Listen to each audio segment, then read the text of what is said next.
Rich peoples மட்டும் எப்படி வந்துட்டு பணக்காரரா ஆகலாங்க? ஸோ இன்னைக்கு நம்ம இந்த வீடியோவில் பார்க்க போகிறது ரிச் பீப்புள்ஸோட ஹேபிட்ஸ் என்னன்னு பார்க்க போகிறோம். பணக்காரங்க மட்டும் எப்படி பணக்காரனா ஆகுறாங்க? அவங்க பிறக்கும் போதே வந்துட்டு ஏதாவது டிஃப்ரெண்ட்டாக பிறக்கிறாங்களா? ஸோ நிறைய பேருக்கு அந்த தாட் இருக்கும். ஸோ அப்படிலாம் கண்டிப்பாக கிடையாது. ஸோ அவங்களும் நம்மள மாதிரியே வந்துட்டு நார்மலாக தான் பிறக்கிறாங்க. பட் அவங்க ஃபாலோ பண்ணுற அந்த ஹேபிட்ஸ் தான் வந்துட்டு அவங்கள வந்துட்டு பணக்காரங்களா வந்துட்டு மாற்றுது. ஸோ அதில் வந்துட்டு ஒரு 5 ஹேபிட்ஸ் 5 ஹேபிட்ஸை மட்டும் நம்ம இந்த வீடியோவில் பார்க்க போகிறோம். அது என்னன்ட்டு பார்க்கலாம். So habit number 1, first habit என்னன்னு பார்த்தீங்க அப்படின்னா, பணக்காரங்க எப்போவுமே வந்துட்டு வெறும் சிங்கிள் சோர்ஸ் ஆஃப் இன்கம் மட்டும் நம்பவே மாட்டாங்க. ஒரே ஒரு இன்கம்மை மட்டும் அவங்க நம்பி இருக்கவே மாட்டாங்க. நிறைய மல்டிபிள் இன்கம்ஸை வந்துட்டு அவங்க வந்துட்டு கிரியேட் பண்ணுவாங்க.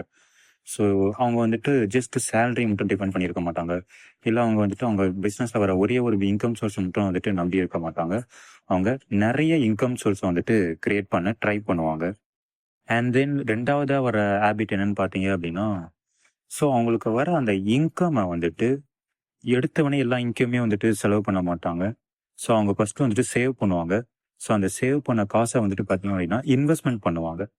ஸோ இது வந்துட்டு second habit. So third habit வந்து என்னன்னு பார்த்தீங்க அப்படின்னா, ஸோ அவங்க கற்றுக்கிறத வந்துட்டு அவங்க எப்பவுமே வந்துட்டு நிறுத்தவே மாட்டாங்க. புதுசாக ஏதாவது ஒரு விஷயத்த கற்றுக்கிட்டே இருப்பாங்க. ஸோ அவங்களுடைய ஸ்கில்ஸை வந்துட்டு டெவலப் பண்ணுவாங்க. ஃபினான்ஸாக இருக்கட்டும், அவங்களுடைய இன்வெஸ்ட்மெண்ட் நாலேஜாக இருக்கட்டும், அவங்களுடைய சேல்ஸ் ஸ்கில்லாக இருக்கட்டும், அவங்களுடைய பிஸ்னஸ் நாலேஜாக இருக்கட்டும். ஸோ ஏதாவது புதுசாக ஏதாவது ஒரு விஷயத்த வந்துட்டு டெய்லி வந்துட்டு கற்றுக்கிட்டே இருக்குவாங்க. ஸோ இது வந்துட்டு தேர்ட் ஹேபிட். ஃபோர்த் ஹேபிட் என்னன்னு பார்த்தீங்க அப்படின்னா, பணக்காரங்க பணத்தோட வேல்யூவை விட டைமை வந்துட்டு ரொம்ப வேல்யூபிளாக வந்துட்டு பார்ப்பாங்க. அவங்க டைமுக்கு தான் வந்துட்டு ஃபஸ்ட்டு ப்ரிஃபரன்ஸே தருவாங்க. ஸோ இது வந்துட்டு ஃபோர்த் ஹேபிட். ஃபிஃப்த்து ஹேபிட் என்னன்னு பார்த்தீங்க அப்படின்னா, குயிக் மணிக்கு பின்னாடி பணக்காரங்க வந்துட்டு ஓட மாட்டாங்க. எப்பவுமே வந்துட்டு லாங் டேர்ம் வெல்த் பில்ட் பண்ண ரொம்ப பேஷியன்ஸாக இருக்க முயற்சி செய்வாங்க. ஸோ இது அவங்களுடைய ஃபிஃப்த் ஹேபிட்.